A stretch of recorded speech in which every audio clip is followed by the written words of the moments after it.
আসসালামু আলাইকুম। স্টার্টিং এর ট্রেলারটা দেখে ভাবার দরকার নাই যে বিশেষ কিছু হতে যাচ্ছে। আসলে কিছুদিন আগে ওই যে মুজিব মুভিটার ট্রেলার রিলিজ হলো, সেটা নিয়ে অনেক কথা হলো। তাই ভাবলাম ভেতরে কনটেন্ট যেমনই হোক, স্টার্টিংটা ভালো হওয়া দরকার। আর তাছাড়া যার বাইক নিয়ে রিভিউটা করব, টিভিএস রাইডার, বা খারাপ দিকগুলো তুলে ধরবো, তো সেই ওনাদের যদি একটু ফুটেজ না দেই ব্যাপারটা খারাপ দেখায়। তো ভাবলাম তারাও একটু পার্টনার সুযোগ করে দেই, যেহেতু বাইকটা তার। এখন আসি কাজের কথায়। প্রথম ব্যাপারটা হচ্ছে টিভিএস রাইডারের প্রতি আমাদের যে আবেগ বা যে পছন্দটা কাজ করছে সেটা মূলত ইন্ডিয়ার অ্যাড দেখে। কিন্তু এখন দেখা যাচ্ছে ইন্ডিয়ার অ্যাডে যে বাইকটা আমরা দেখেছি এটার সাথে বেশ কিছু তফাৎ আছে। সেদিক দিয়ে মনটা একটু খারাপ। আর সে দৃষ্টিকোণ থেকে দামটাও একটু বেশি হয়ে গেছে। যেমন ইন্ডিয়ান ভার্সনে এফআই দেওয়া হয়েছে, ফুয়েল ইনজেক্টর, আমাদের দেওয়া হয়েছে কার্বোরেটর। আবার ইন্ডিয়ান ভার্সনে eco mode and power mode, দুটা মোড দেওয়া হয়েছে, আমাদের সেখানে একটা ইঞ্জিন কিল সুইচ দিয়ে কাজ সেরে দিছে। তো বলতে গেলে দুটা বাইক কিন্তু আসলে এক না, কিছুটা হলেও আলাদা। তো এটা আসলে মার্কেট ক্রিয়েট করে একটা ধোঁকাবাজিতে ফেলাইছে। কোম্পানি কিছু প্রফিট বাড়াইছে বলতে পারেন। অন্যান্য জায়গায় স্পেশাল এডিশন তৈরি করা হয়, আর বাংলাদেশের ক্ষেত্রে স্পেশাল লোয়ার কোয়ালিটি এডিশন তৈরি করা হয়েছে। এই বাইকটার ভালো দিকের কথা সবাই জানেন। রেডি পিক আপ ভালো, লুক ভালো, হেডলাইট ভালো, রাতের ভিজিবিলিটি ভালো।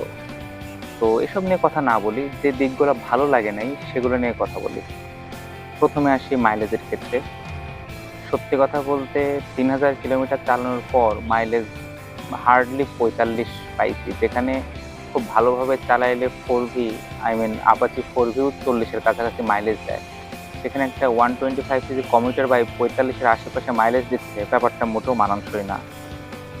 তারপর ফুয়েল ট্যাঙ্কের উপরে যে একটা প্লাস্টিকের প্যাড দেওয়া হয়েছে, সেটাতে টোকা দিলে ঢপ ঢপ আওয়াজ হয়, এটা খুব বাজে লাগে, এমনকি টিপ দিলে বসেও যায়। ব্যাপারটা মোটেও ভালো লাগে না দেখতে। আরেকটা দিক, এই বাইকের ছোটখাটো যদি কোনো প্রবলেম ফেস করেন, আপনার সার্ভিস সেন্টারে না যায় উপায় থাকে না। লোকাল যে মেকানিক গুলা থাকে তার এই বাইকটা নর্মালি খুলতে চায় না, কারণ ছোটখাটো যে কাজই করেন আপনি, ফুয়েল ট্যাঙ্ক খোলা লাগে, এমনকি স্পার্ক প্লাগ চেঞ্জ করাও খুব কঠিন। আপনি ফুয়েল ট্যাঙ্ক না খুলে জাস্ট ওই সকেট দিয়ে যে স্পার্ক প্লাগ খুলবেন, এটাও এত সহজ না। এখানে কিছুদিন আগে ক্লাসের তারটা ছিঁড়ে গেছিল, সেটা রিপেয়ার করতে যাচ্ছিলাই অবস্থা হয়েছে। তো ব্যাপারটা মোটেও ভালো না।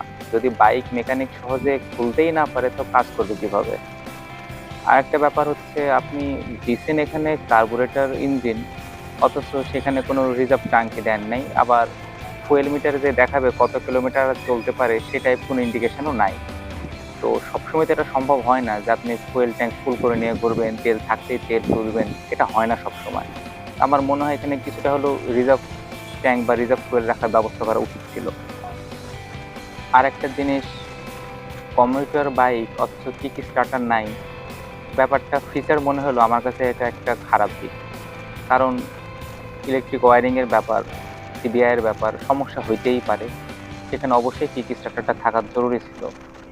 আর পেছনের যে মনো সাসপেনশন দেওয়া হয়েছে, সেই মনো সাসপেনশন আমার খুব একটা সুবিধার মনে হয় নাই। যথেষ্ট হার্ড, 3000 কিলোমিটার চালানোর পর এখনো খুব একটা ফ্লেক্সিবিলিটি আসে নাই। সর্বোপরি আরেকটা কথা না বললেই না, যে 1,46,000 টাকা দিয়ে এই বাইক কেনার কোনো মানে হয় না। বাইকটার দাম আরো 15-20 হাজার কম হইলে তখন ঠিক ছিল। হ্যাঁ, 1,46,000 অবশ্যই হইতো যদি এফআই ইঞ্জিনটা দিত, তখন এটা গায়ে লাগতো না। বাট কার্বোরেটর ইঞ্জিন, 125 সিসি, পেছনের ড্রাম ব্রেক, সেখানে 1,46,000 টাকা একটু বেশি মনে হচ্ছে। মার্কেটে হাইপ ক্রিয়েট করছে তারা, হাইপ ক্রিয়েট করে দামটা এতখানি নিয়ে গেছে, এতই চাহিদা বেড়ে গেছে, মানুষ আগে টাকা দিয়ে আসছে শোরুমে, এই সুযোগটা তারা নিছে আর কি।